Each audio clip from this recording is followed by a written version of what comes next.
په دې ویډیو کې راځو موږ د سیټ له مفهوم سره خپل ځان بلدو او په دې باندې لږ څه عملیې ترسره کوو. نو سیټ خپله څه شته وایي؟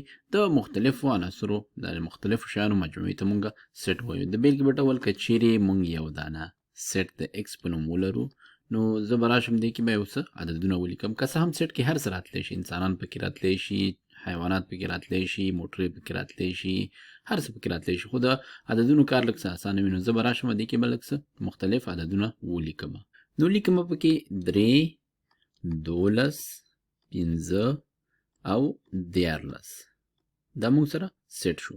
همدارنګه راځو یو بل سیټ جوړو، هغې ته وای وایو. ضرور نه ده چې وای ورته وایو، دې ته ا هم ویلی شو، ډي هم ویلی شو، هر نوم ورته ورکولی شو. نو راځو دې کې لیکو چې د دې مختلف عنصرونه دي 14 15 شپږ او 3. نو دا موږ سره د دوو سیټونو تعریفونه شول، لکه موږ چې په ریاضي کې ویلي وو داسې قوسونه موږ ورته جوړو او منځ کې ورته عنصرونه ځای پر ځای کوو. اوس راځو موږ په دغه دواړو سیټونو باندې یو شمېر هغه اساسي عملیې د ریاضي یا د حساب هغه ورباندې ترسره کوو. نو لومړی عملیه چې موږ ورباندې خبره کوو هغه دی د سیټونو تقاطع یا انټرسیکشن، او دای نښه ده x انټرسیکټ y یا x تقاطع کوي له y سره. نو د دې نه به موږ ته څه په لاس راځي؟ دې نه موږ ته یو بل سیټ په لاس راځي چې په هغې کې به ټول هغه عناصر شامل وي چې هغه هم په x کې وي او هم په y کې وي. نو موږ ویلی شو چې دغه د انټرسیکشن نښه یا د تقاطع نښه چې ده، دې ته موږ ویلی شو چې دا د څه معنا ورکوي؟ او معنا هم ورکوي، یا په انګلیسي کې and چې وایو، یعنی داسې عناصر چې هم په x کې شامل وي او هم په y کې شامل وي. نو راځو ګورو چې هغه به کوم عناصر وي. نو راځو عناصر ګورو. دلته موږ سره 3 شته په x سیټ کې، په y کې هم 3 شته، نو یو عنصر پکې 3 شو. راځو 12 دې کې شته دی خو په دې کې نشته، 15 دې کې شته دی خو په دې y سیټ کې نشته، همدارنګه 14 په x سیټ کې شته خو په y کې نشته دی. نو یوازې یو عنصر دی چې په x سیټ او په y سیټ کې شامل دی. نو د x او د y د تقاطع کوم سیټ چې موږ ته لاس راځي په هغې کې یو عنصر شامل دی چې عبارت دی له 3 څخه. راځو اوس د سیټونو بلې عملیې ته چې هغې ته موږ څه وایو؟ اتحاد وایو. داسې لیکو چې x اتحاد کوي، داسې په انګلیسي کې ورته یونین وایي، له څه سره؟ له y سره. نو موږ کولی شو چې د یونین ټکي ته د کمې کلمې په شکل وګورو، دې ته یا او په انګلیسي کې ورته اور وایي. نو یا دا معنی چې داسې عناصر به د دې دواړو د اتحاد څخه داسې سیټ به لاس راځي چې په هغې کې ټول هغه عناصر چې په دې کې شامل وي یا دې کې شامل وي، یا په بل عبارت ویلی شو چې موږ په اتحاد کې د دغه دواړو سیټونو عنصرونه سره یو ځای لیکو.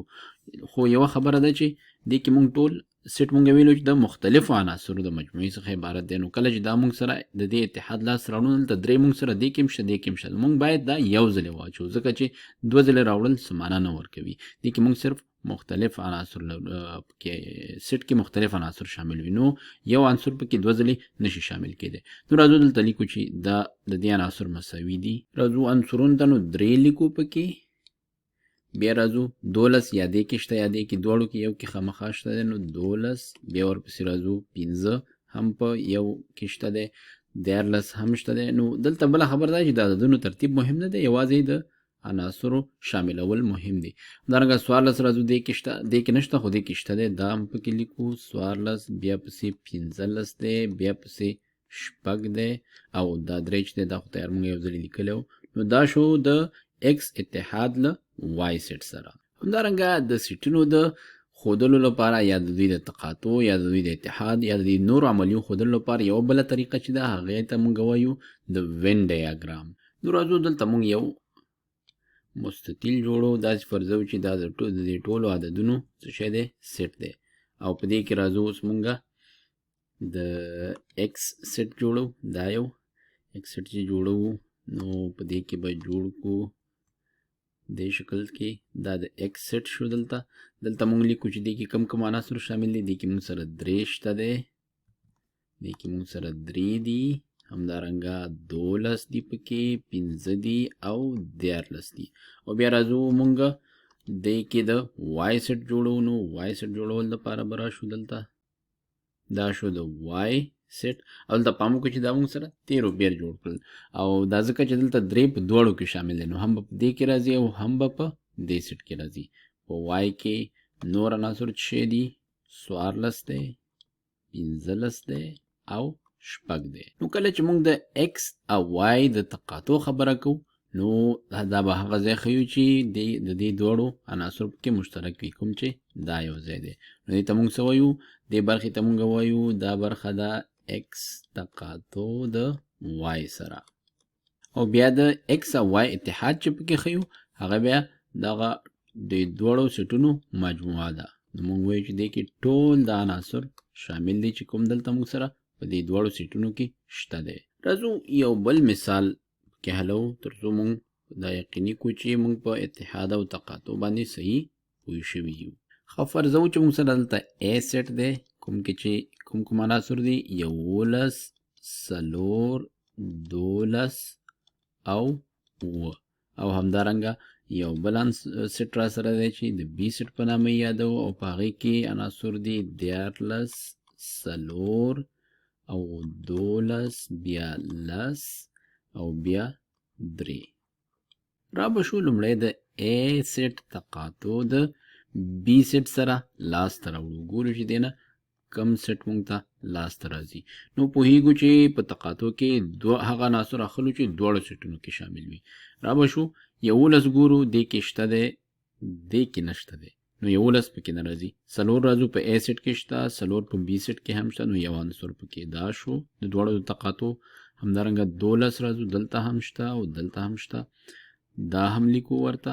بل عنصر و دې کې شته خو دې کې نشته. همدارنګه 10 او 3 چې دی دې کې شته، په دې کې نشته. 13 هم دې کې نشته دی. نو دا دوه عنصر چې دی د A او B سیټونو د تقاطع څخه لاس ته راغلل او مونږ کولی شو چې د دې دغه تقاطع ته یو بل نوم ورکړو. کېدای شي مونږ دې ته ووایو چې C سیټ چې دی هغه د A سیټ او B سیټ د تقاطع څخه لاس ته راځي په کوم کې چې دغه عناصر شامل دي. اوس راځو د A سیټ اتحاد د B سیټ سره لاس ته راوړو.